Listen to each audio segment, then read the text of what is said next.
저는 41년도 태어난 육사 선생님의 딸인 이옥비입니다. 옥비라는 이름의 뜻을 그때 저희 아버지가 조금 특별하게 지으신 것 같아요. 100일 날 아침에 처음 발표를 했는데 기름질 옥자에 아니 빚자, 기름지지 않다 하는 건 좀 보통 들으면 이상하잖아요. 근데 저희 아버지가 의미를 부여하시기를 욕심 없이 남에게 배려할 줄 아는 그런 간디 같은 사람이 되라 해서 주셨대요. 학교 다닐 때 선생님들이 이제 아버지 시 낭송하라는 걸 싫어하셨다고. 제가 성격이 소극적이잖아요. 그래서 남 앞에 서는 거 좀 싫어하고 오시는 분마다 그렇게 하니까 제가 좀 싫어했죠. 그때는 호적 초본에 등본에 아마 그런 게 있었나 봐요. 그러면은 어느 선생님 딸이 여기 와 있다 막 이래 소문이 났대요. 저는 모르고 갔는데 알려줘서 국어 시간 되면 그 달달 외워야지. 안 그러면 안 되잖아요. 시키니까. 포도만의 시를 제일 좋아하셨다고 네. 하시더라고요. 근데 따님 제 개인적으로는 꽃을 좀 좋아해요. 좀 강렬하다고 할까? 보통 꽃이라 그러면 우리가 생각하기는 뭐 예쁜 꽃 막 이런 걸 생각할 수 있잖아요. 저희 아버지가 독립을 하셔서 그런지 그 꽃의 자체에서 그 강인함을 드러냈다고 할까요? 아버지 마지막 모습을 기억하시는 예, 기억하죠.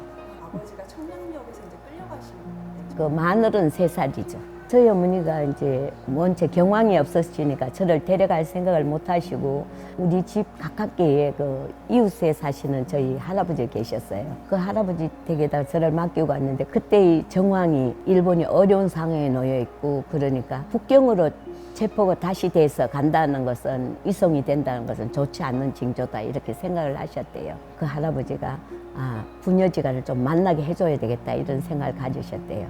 할아버지가 저는 청량역에서 아버지 오시기를 기다렸고 저희 어머니는 동대문 경찰서에서 아버지를 마중해가 오셨는데 그때 저희 아버지 모습이 그 포송줄에 꽁꽁 묶여 있었고 얼굴에는 밀집으로 된 용수를 쓰고 계셨어요.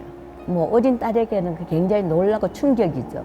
그래서 충격이었기 때문에 지금까지 제가 기억하지 않나. 저는 아버지를 그 모습을 볼 수 있지만 아버지는 밖에서 안에서 다 보시겠죠. 근데 이제 마지막으로 가시면서 아버지가 아버지 다녀오마 이렇게 이야기를 하셨대요. 근데 저는 그 기억은 전혀 안 나요. 그래서 저희 어머니가 늘 들려주신 너희 아버지가 마지막에 떠나실 때 아버지 다녀오마 이렇게 이야기를 하셨는데 너 기억나니? 저는 기억이 나지 않았어요. 그래서 기억이 안 난다고 그랬죠. 모습들은 그렇게 너무 분명하게 어릴 때에도 저희 아버지 굉장히 옷이 딴 사람보다 틀리게 입었어요. 그 뭐 아이보리색 양복을 입으신다든지 뭐 보타이를 매신다든지 이런 일반인들이 잘 안 하는 모습이었기 때문에 지금까지 제가 기억하는 거예요. 아버님 돌아가셨다라는 소식은 혹시 어렸을 때 들으셨어요? 그때 우리나라 나이로 4살이죠. 그래. 어머니하고 저는 외가에 와가 있었는데 아버지가 돌아가셨다고 연락했어요. 그때 이제 옛날에는 상제가 되면 머리를 풀시잖아요. 비닐을 꽂으셨는데 풀어가 그냥 이렇게 앞쪽으로 하고 기차를 타고 가는 기억이 있어요. 뭔지도 모르고 어머니가 울고 막 이러시니까 나도 그냥 옆에서 슬퍼서 같이 따라 울었던 기억이 나거든요. 뭐 이유도 잘 모르고. 아버지가 되게 위대하신 분이셨구나. 어릴 때는 그냥 자랑스럽다 이런 생각은 안 하고 어머니가 너는 어떻게 해야 된다 이런 이야기를 많이 하셨어요. 근데 그런 게 저에게는 좀 부담이 왔어요. 어릴 때는 그냥 듣고 막 이렇게 했는데 나중에 한 중학교 때쯤 갔을 때는 자유로워지고 싶은 거예요. 그래서 그때가 아마 제가 사춘기였나 봐요. 네가 행동 거지가 잘못되면 아버지를 욕보이는 거다 뭐 이런 이야기를 많이 하셨죠. 부담이 안 될 수가 없죠. 처남이 예. 자백하는 바람에 예. 다고 해서 뭐 고문을 당하면은 아버지 같은 사람이 정말 100에 1명 있을 정도니까 대나무를 삐쭉삐쭉 해가 이어서 이렇게 훑어내면 살이 떨어져 나가 저희 어머니가 뭐 일주일에 손바지적으로 2불씩 해도 그게 다 피로 물들어 나왔다 그래.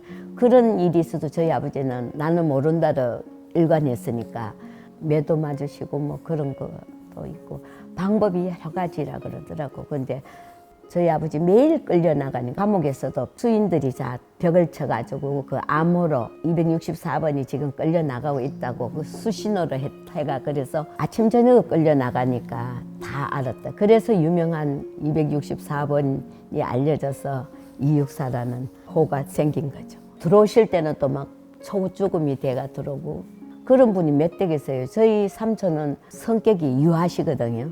그 고문을 못 견디지. 그러니까 자백이 되는 거지. 그 고문을 아무나 이길 수 있는 사람은 없어요. 마지막으로 저희 아버지가 그 우리 외삼촌을 따구를 쳤대요. 안 좋은 이야기잖아요. 그래서 이야기를 금기사항으로 이래 했는데 외삼촌 스스로 이렇게 육사는 강경한 사람이다. 이야기하시면서 자기가 그 뺨을 맞고 그러고는 다시 아이는 보지 못했다. 의 좋던 처남남매가 만나지 못했다. 우리 아버지가 편지를 두루마리로 보내셨대요. 더러운 피를 가진 사람의 자녀를 내 아내로 드릴 수 없다. 우리 어머니가 마음고생 많이 하셨지. 항상 저한테도 미안해 하셨어요.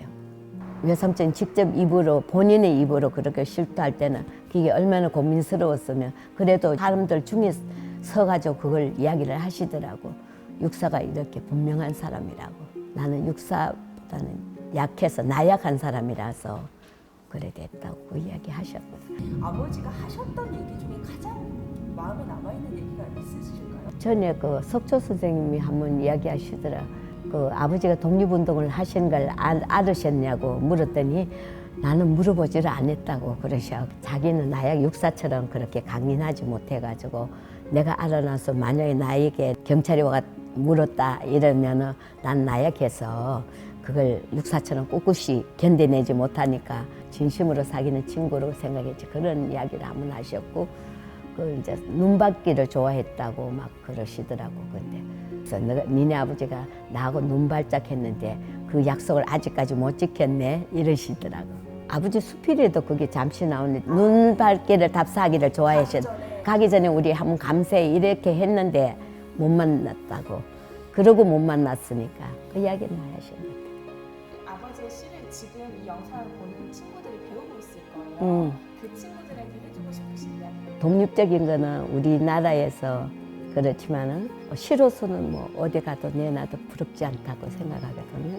저희 아버지 굉장히 강인하신 분이잖아요. 제가 바라는 건 아버지 정신을 좀 닮은 그런 그 학생들이 많았으면 좋겠고요. 저는 학생들에게는 있는 자리에서 최선을 다하면 그게 나라 사랑하는 마음이 된다 하는 걸 알려드리고 싶습니다.